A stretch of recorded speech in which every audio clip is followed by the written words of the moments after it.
1 a.m.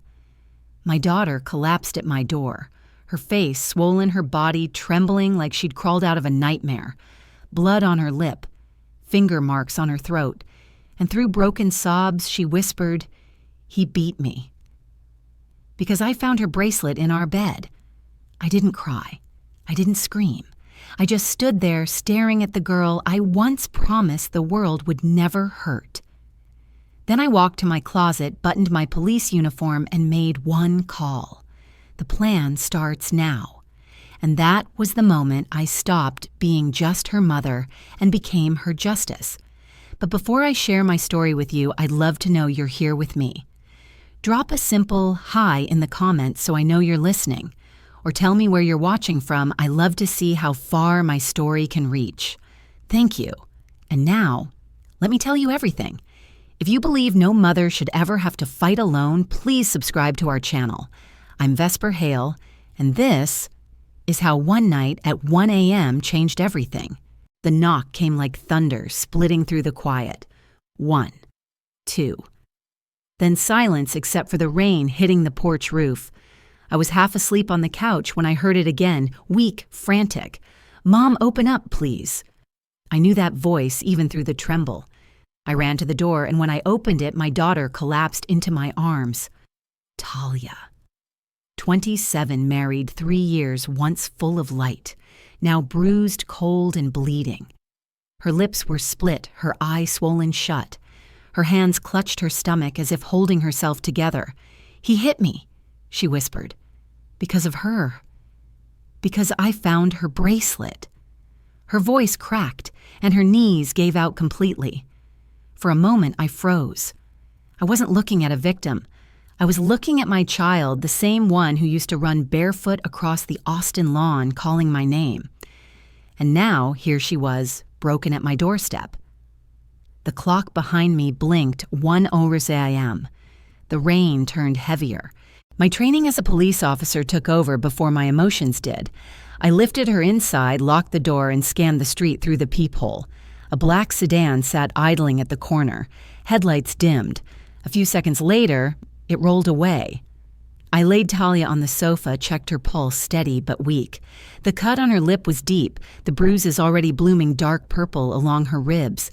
I grabbed the first aid kit, disinfected, wrapped pressed ice where needed. My hands were steady, my mind anything but. Every press of gauze felt like a blade turning inside me. "Who did this?" I asked softly, even though I already knew. "Brent." She didn't answer, just cried harder, clutching my wrist like it was the last safe thing in her world. I turned off my emotions the same way I'd turn off a siren, fast, deliberate. I reached for my phone, switched on the flashlight, and began taking pictures, one full shot for context, then close-ups, the lip, the ribs, the bruises around her neck. Timestamp locked, H101 to H105. I muttered, saving them into a new encrypted folder. I wiped her tears and said gently, "You're safe now, baby. You don't have to say anything yet." Then I went to my closet. The old blue uniform hung there, pressed and waiting. I hadn't worn it off duty in years. But tonight wasn't about protocol. I put it on button by button, checked the safety on my sidearm, not for intimidation, just for order. In the mirror, I didn't see an officer. I saw a mother arming herself with resolve. When I picked up the phone again, my hand didn't tremble. I dialed one number. Atticus Pryor came his groggy voice. "It's me," I said. "Start the plan now." He paused for only a second before answering. Understood. That was all we needed. By 1:30, I'd created the master file on my laptop. Case G. Talia. Master. Inside it, folders for photo evidence, medical documentation, and digital correspondence. I logged everything to around 23 a.m. Atticus P. Plan on. Then I opened a small notebook, old habit, and wrote the first entry, domestic assault suspected. Perpetrator Brent Mallory. Injuries consistent with repeated impact, deliberate force. Talia had fallen asleep, exhaustion overtaking the pain. I changed her SIM card, wiped her phone clean, removed every trace of her location. He'd find nothing now. Outside, thunder rolled again, distant and low. I turned off the living room light, only the lamp above her left on. Her breathing steadied. When I stepped outside to double-check the locks, the street was still wet and glistening. No sedan, no movement, just the hum of the city sleeping while my life had just been split in two. I glanced toward the patrol car idling at the end of the block, the night shift crew their lights off but presence known. South Austin had never felt so fragile. I went back inside, typed one last note in the case file, evidence secured, subject stabilized, phase 1 complete. Then I whispered to myself, I'm her mother before I'm her officer, and I'll go all the way. I lifted Talia, gently laid her in the back seat, and drove through the wet streets toward St. David's ER. Every red light reflected on the windshield like blood. By 3:10 a.m., the hospital was half-empty, lit in sterile white. Dr. Naomi Chen met me in the hallway, sharp eyes, calm hands. "Bring her here," she said, leading us into the ER bay. Talia flinched at every touch, whispering apologies she didn't owe. Naomi ordered a CT scan, x-rays of her ribs and abdomen, and documented each bruise meticulously. Injuries consistent with blunt force trauma, she confirmed. Her tone never wavered, but I saw the flicker of anger in her eyes, the same kind every woman gets when seeing another woman hurt like this. While waiting for the scans, I took out my phone again.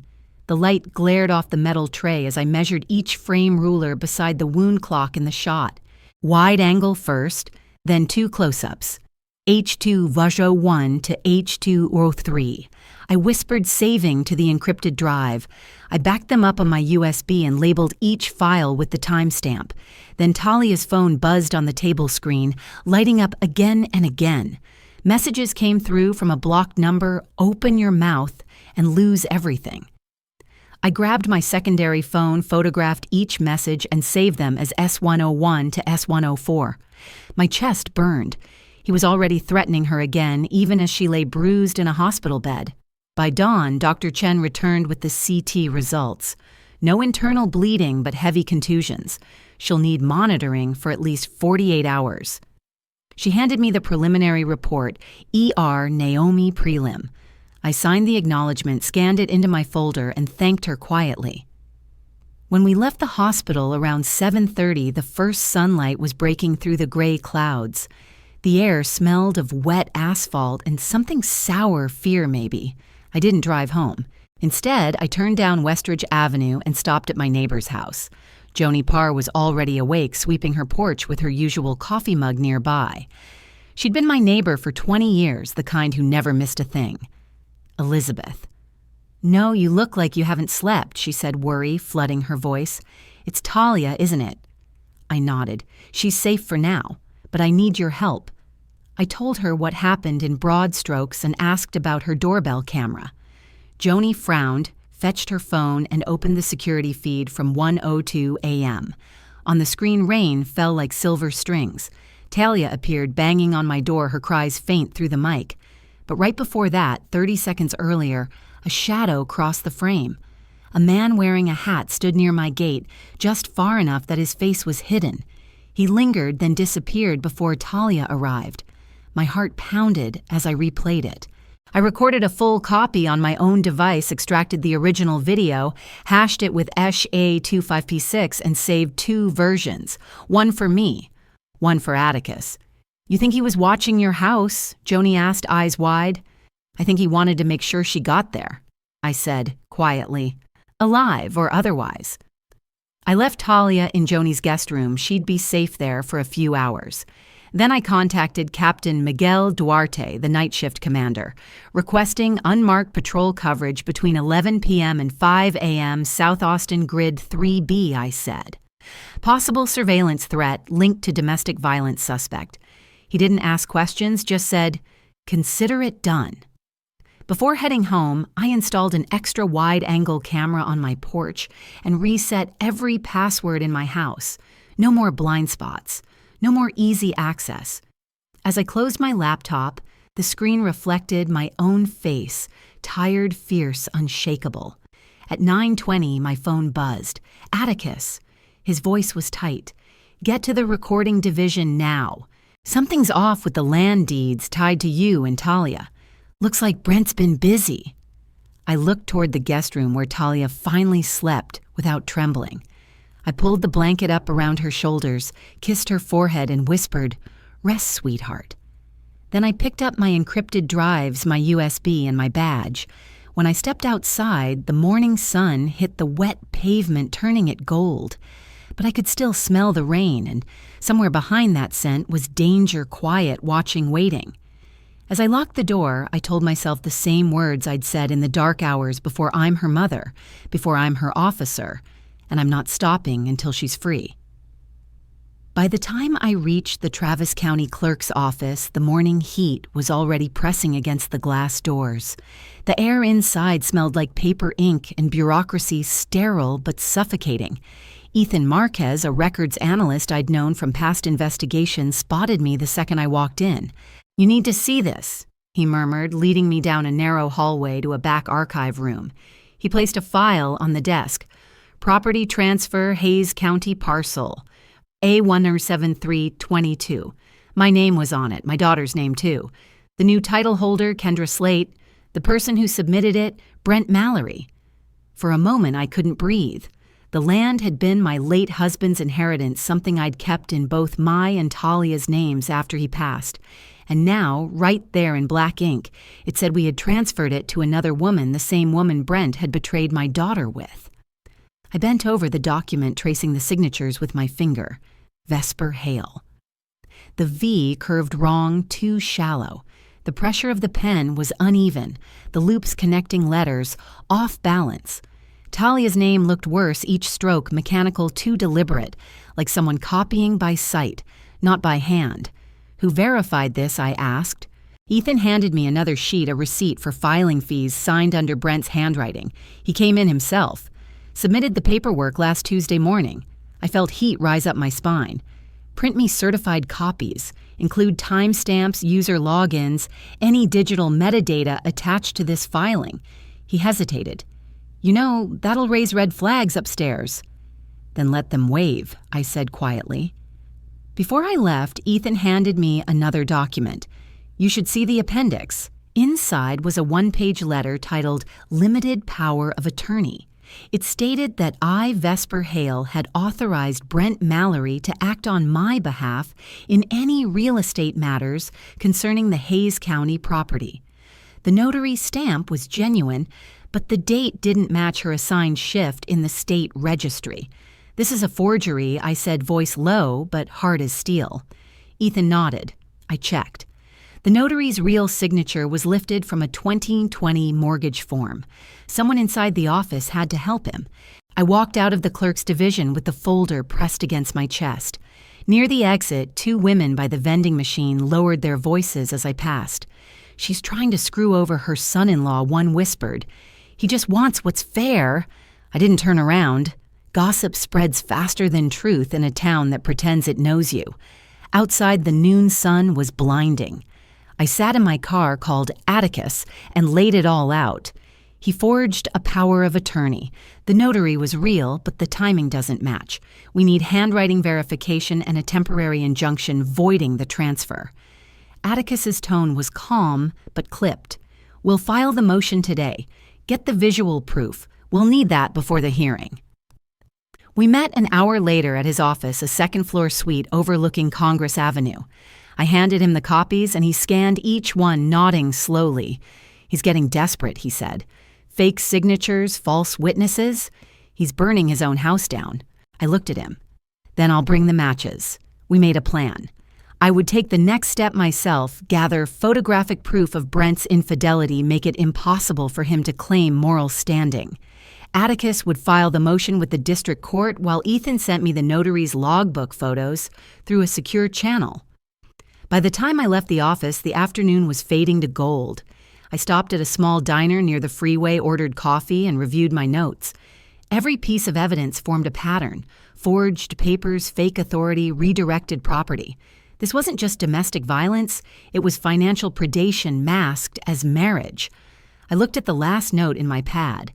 He did it for her, Kendra. I folded the file shut, threw a 20 on the table, and walked to my car. The city lights were flickering on as the sky deepened. Somewhere in East Austin, a red neon sign buzzed faintly against the dusk.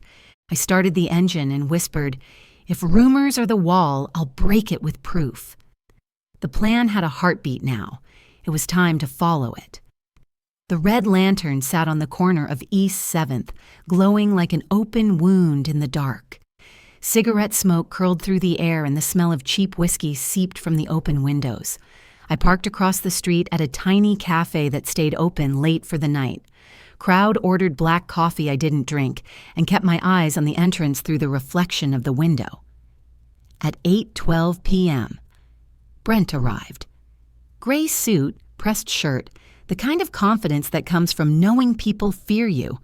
Beside him was Kendra Slate, younger, dressed in a red blouse that matched the sign above the bar. His hand rested on her hip like she was a possession, not a person. I lifted my camera, slowly zoomed in through the glass, and took the first shot, then another, and another. 6 frames total, each one crisp, time-stamped. Her laughter, his hand on her cheek, their kiss under the red neon glow. They left 20 minutes later. I followed at a distance, lights off, staying 3 cars behind. Their taillights disappeared into the lot of a rundown motel, the Neon Star Inn. I parked near the alley, used the zoom lens again, and captured them. Stepping through the glass door, Brent's arm slung over Kendra's shoulder. Behind them, the motel's digital clock read 8:48 p.m. I took one final shot of his silver truck and its license plate, framed with the clock in the corner. Every image was a nail in his coffin. In the car, I uploaded the photos, immediately labeling them INF01 through ENF10. My fingers shook slightly, not from fear, but adrenaline. I'd spent years documenting other people's crimes. Tonight, it was my own family's. As I prepared to drive off, headlights flared in the rearview mirror. A black pickup pulled out from the side street and fell in behind me. I recognized it instantly, the Pike brothers' Brent's hired muscle. I turned right then, another right into a residential loop. The truck followed. My hands tightened on the wheel. I killed my headlights, cut through a side alley, and waited. The truck passed slowly, its high beams sweeping across the dark. When they were gone, I sat in silence, heart hammering. He was watching me now, tracking my moves. Every step I took, he already expected. I made it back to the main road and stopped under a streetlight to check the photos again. That's when I noticed it in the reflection of the bar's glass door, faint but clear enough under zoom my own outline. My khaki jacket, the glint of the camera lens. In the wrong hands, that image could be twisted into an accusation, illegal surveillance harassment, even professional misconduct. Brent would use it to flip the story. I needed to reframe the narrative before he did. I was halfway through encrypting the files when my phone rang. Talia.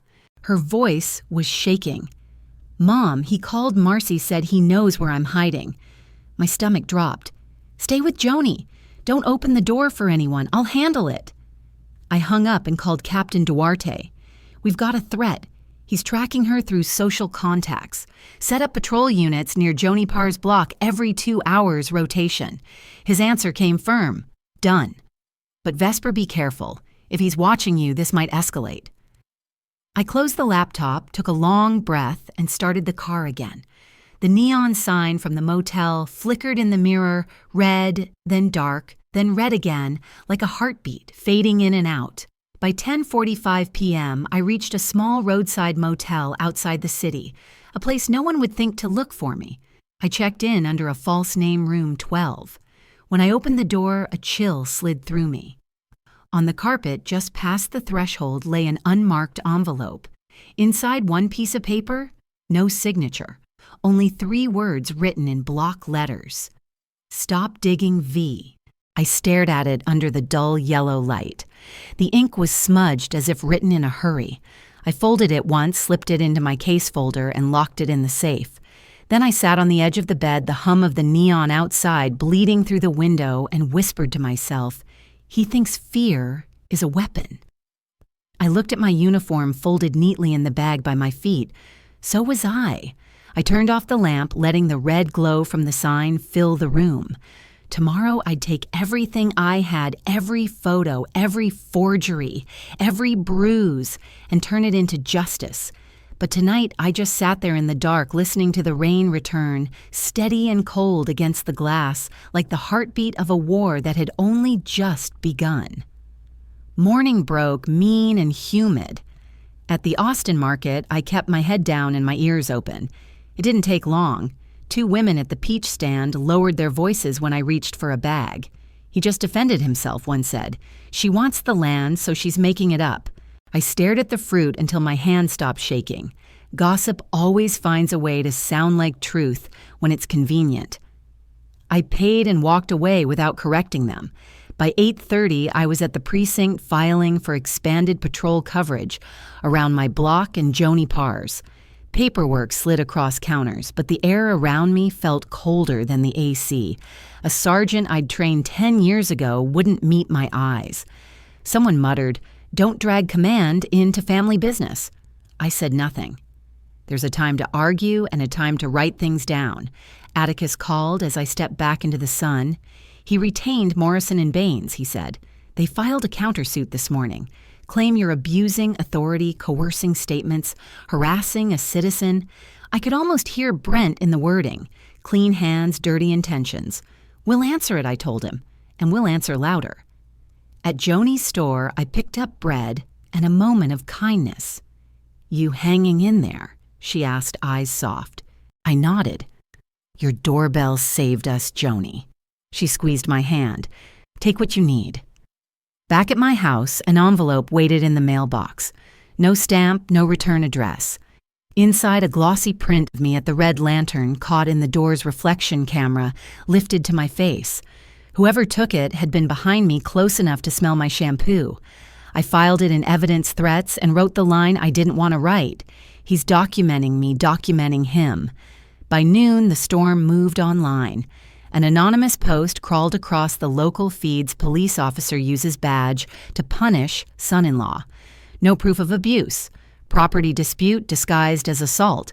The comments swelled with strangers who suddenly knew my life better than I did. Then worse photos of Talia's injuries appeared on 3 neighborhood forums tagged with, "She's faking it." Those files were supposed to be locked behind encryption and a password only I knew. I traced the upload through a public hotspot, but the login time matched an old precinct credential still tied to my name, which meant someone inside had pulled them. Not rumor, now sabotage. Captain Duarte called me into his office late afternoon. The blinds were half closed, the room dim. "An ethics complaint just hit the board," he said. Anonymous. "Claims you accessed departmental tools off-duty for personal gain."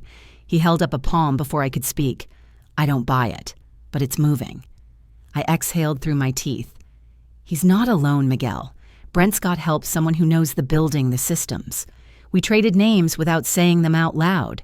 A junior officer who used to drink with Brent. A clerk who processed sealed requests too fast. Duarte nodded once. Tighten your circle. I took every hard copy home, rebuilt my digital wall from the ground up, rotated passwords, moved drives to a fireproof safe, and changed the locks on my doors. I unplugged the smart speaker. I took the battery out of the spare tablet. When I finished, the house sounded different. Emptier, but cleaner. Toward evening, I walked to Joni's to check on Talia. She stood in the back aisle holding a jar of honey like it might break. "They're saying I lied," she whispered. "They weren't there," I said steady. "The truth doesn't need their permission." We ate soup at my kitchen table, and for a few minutes the world shrank to 2 spoons, 1 pot, the quiet between us. Then my phone vibrated with a number I didn't know. I answered on speaker, a man's voice smooth as glass. "You're not fighting a man, Vesper. You're fighting his money." The line went dead. I stared at the screen until it stopped glowing. Money buys ink, airtime, and silence. I set the phone down and Talia spoke so softly I almost missed it. "Mom, maybe she knows everything. Maybe Kendra could help." The idea cut through the noise like a clean blade. Not a file, not a photograph, a person. I looked at my daughter's bruised cheek, then at the stack of evidence on the table. "Then we start with her," I said. "Tonight, The Red Lantern was quieter 2 nights after the leaks. Yellow light puddled over sticky tables, rain-stitched the alley with silver threads, and the jukebox mumbled an old country song. I took the back booth where the bulb flickered and texted a number I'd pulled from a loan application. 10 minutes later, Kendra Slate slid in across from me, perfume sweet enough to sting. I laid 2 envelopes on the table. "What's this?" she asked, chin lifted like she already knew. "Your future," I said, "and your past." I opened the first certified copies of the forged deed and the limited power of attorney. Her name shone on the line where it never belonged. "He used you to bless what he'd already stolen," I said. "When this breaks, you'll be the first one they cuff." She smirked a mask that didn't fit. "You can't pin that on me." I slid the second envelope over. Bank statements. Minimum payments missed. A pending foreclosure notice. Her hand wavered. Lipstick smudged the rim of her glass. "He said he'd fix it," she whispered. I set one photo on top the signature page, magnified with a misformed S I knew wasn't mine. He fixed it for himself. "You were the bridge he burned to get across." "I can help you," I said, voice low, "but I need you to help her." I didn't say Talia's name. I didn't have to. Kendra stared at the papers, then at me, then at the badge I hadn't shown but couldn't hide. "What would I have to do?" she asked. "Tell the truth," I said, "and let me keep you alive long enough to say it." The front door banged open. Brent walked in with the Pike brothers flanking him, wet from the rain and smiling as if he owned the room. We'd been made. Someone had tipped him. He stopped at our table eyes, sliding over the envelopes, then locking on my face. The brothers took a step forward and I put my hand on my pocket just enough for the badge to flash. "One more step," I said quietly, "and this badge will do the talking." They halted, uncertain. Brent's mouth curled. "You think that makes you untouchable?" Kendra stood like she was leaving, took 2 steps, then pivoted. The glass in her hand shattered against Brent's shoulder whiskey, and ice showering down his suit.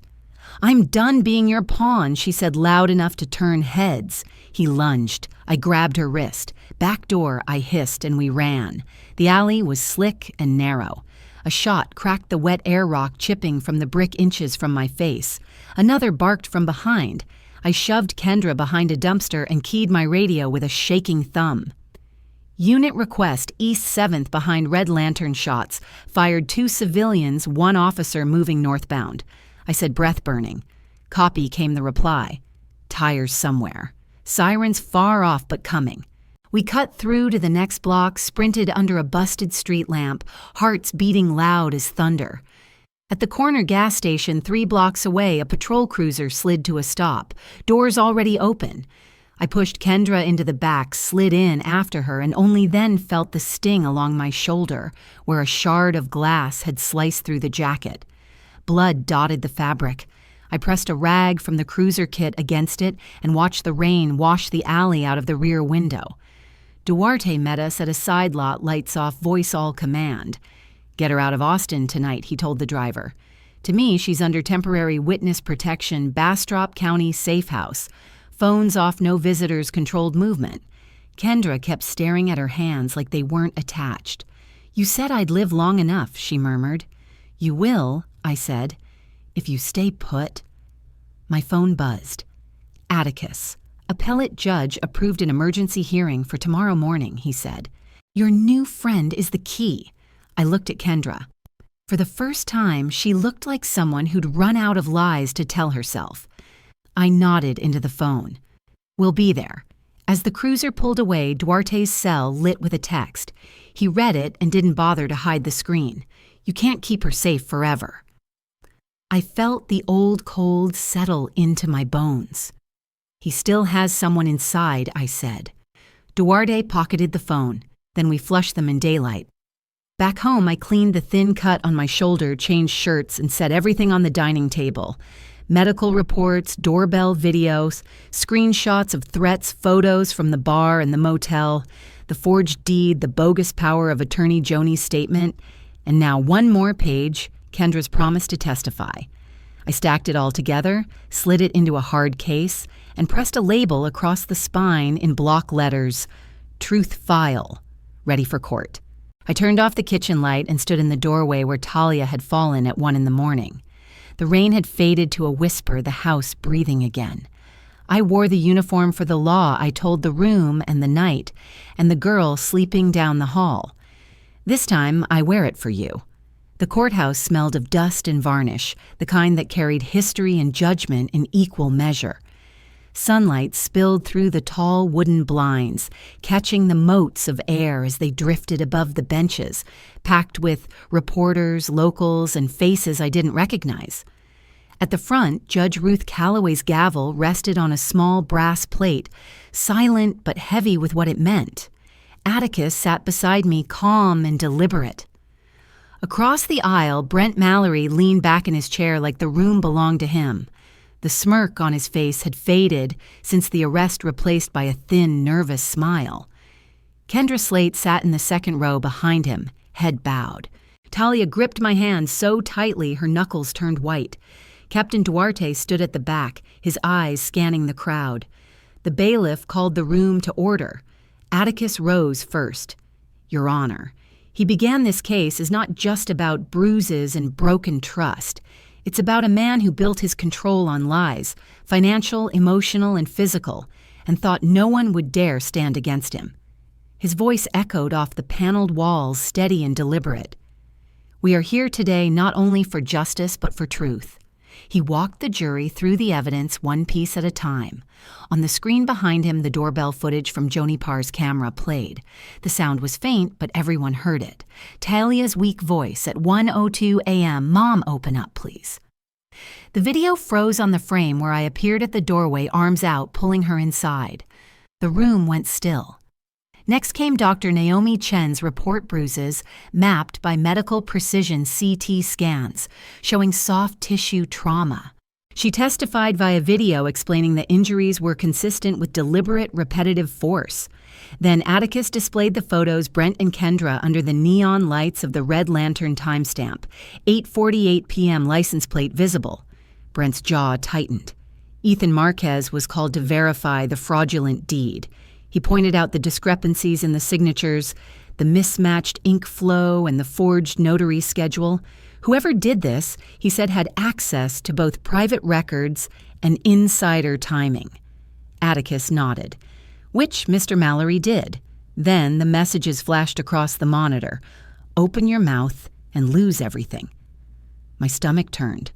Brent didn't even flinch. Finally, Atticus called the last witness. The prosecution requests Ms. Kendra Slate. Kendra rose slowly, her heels clicking on the marble floor. She looked smaller than I remembered, pale and shaking. She swore in and took the stand. Morrison Brent's lawyer leaned forward with a smile that didn't reach his eyes. Mrs. Slate, you claim my client forged documents. Do you have any proof he coerced you? Her fingers fidgeted with the edge of her blouse. She began, then stopped. She looked at me, just a glance, a heartbeat of silence. I didn't speak, only nodded once. Then she reached into her purse, pulled out a small recorder, and placed it on the stand. I do. The playback filled the courtroom.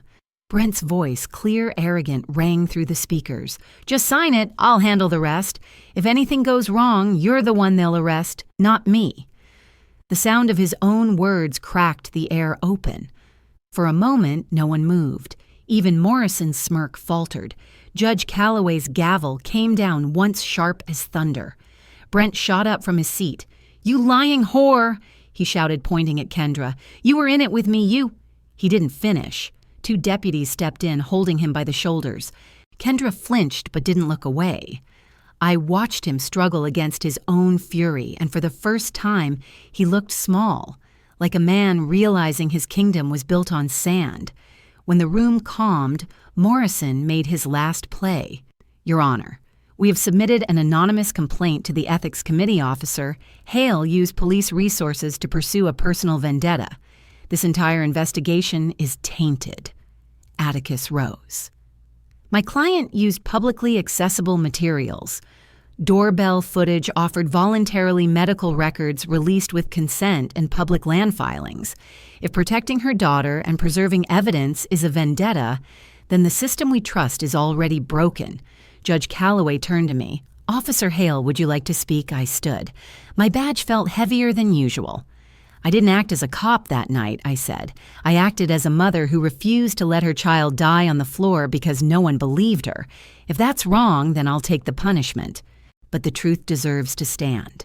The judge said nothing for a long moment. Then she lowered her gaze to the bench and began to read. "The court finds substantial evidence of abuse and fraud. A permanent restraining order is hereby granted to protect Ms. Talia Hale. The property transfer in question is declared void pending further investigation. The defendant, Mr. Brent Mallory, is to be remanded into custody for fraud, falsification of public documents, and witness intimidation." The final words settled like the closing of a door. Her tone softened slightly as she added, "As for Officer Hale, while an internal review is recommended, the court finds no abuse of power. What she did to preserve life and truth." The gavel came down. Brent's shoulders sagged. The sound of papers shuffling filled the air. Kendra wiped her eyes. Atticus let out a breath he'd been holding for months. I reached for Talia's hand. "You're free," I whispered. She nodded, tears slipping down her cheeks. Outside, the noon sun was blinding. Reporters shouted questions, but all I heard was the hum of the city and the sound of my daughter's breathing beside me. People whispered as we passed, "That's her. She did it. She won." But in my chest, I knew this wasn't victory, it was survival. And survival always comes with scars. As we stepped into the light, I thought of that first knock on the door at 1 Onro a.m., how everything began with pain and somehow through it, the truth found its way to speak. 3 months later, the air smelled of cedar and the kind of warmth that comes only after storms. South Austin was quiet, its streets lined with gold leaves that crunched under my boots as I walked to the mailbox. The headline on the morning paper read, "Mallory Trial Expanded, New Charges Filed." Brent had been transferred to county detention awaiting trial for additional counts of extortion and document forgery. The Pike brothers followed him there, their smug grins replaced with mugshots. Neighbors waved again when I passed. "Justice won, Vesper won," called out. I smiled politely but didn't answer. Justice wasn't a win. It was the cost we'd paid to breathe again. Kendra Slate vanished not long after the verdict. Someone said she'd moved to Dallas, another said she took a job in a diner somewhere near the border. A week ago, a letter came, no return address, no stamp, just slipped into my mailbox like a ghost passing through. Inside was a photo, the B copy of the forged deed, and a note in her looping handwriting. "Thank you for letting me tell the truth." I burned the envelope but kept the photo. At the precinct, things slowly thawed. The whispers faded, replaced by nods of respect that said what no apology could. I work shorter hours now, mostly training recruits and handling domestic response oversight. Every time a new case file crossed my desk, I saw Talia's face the night she collapsed at my door. It reminded me why policy had to meet compassion halfway. One evening, I came home to find Talia in the kitchen, sunlight pouring over her shoulder. She was arranging sunflowers in a glass jar, humming softly. "Dr. Greer says I can stop therapy next month," she said, smiling. "And I got the job, Mom, the accounting firm downtown." I reached out, brushed a strand of hair from her forehead, tracing the faint scar that still lingered beneath her left eye. "You look like yourself again," I said. "No," she answered. "I look like who I became." Later that week, a letter arrived from the police academy inviting me to speak to new recruits about domestic violence response. Standing before those young faces, I told them about fear, the kind that knocks on your door at 1 a.m., and about courage, which doesn't always roar. Sometimes it whispers, "Open the door." That night, I sat on my porch, coffee in hand. The sky turned the color of copper as the sun slipped behind the rooftops. The house was quiet except for the sound of Talia's laughter drifting from inside. The same porch where she had once fallen, broken now held the rhythm of peace. The uniform hung by the window, washed, pressed, waiting for tomorrow's shift. I smiled at it. Justice doesn't always come with sirens, I murmured. Sometimes it comes with a knock and someone brave enough to answer. The wind rustled the sunflowers on the table, their petals catching the last light of day. I leaned back, breathing it in the scent of rain, the echo of survival, the silence of peace. And as twilight deepened, I thought of that night again, the sound of her voice, the feel of her weight in my arms, the promise I'd made. That no matter how many years passed, whenever someone knocked at my door in the dark, I'd always open it. Because sometimes justice wears the face of a mother. And that night, justice had mine.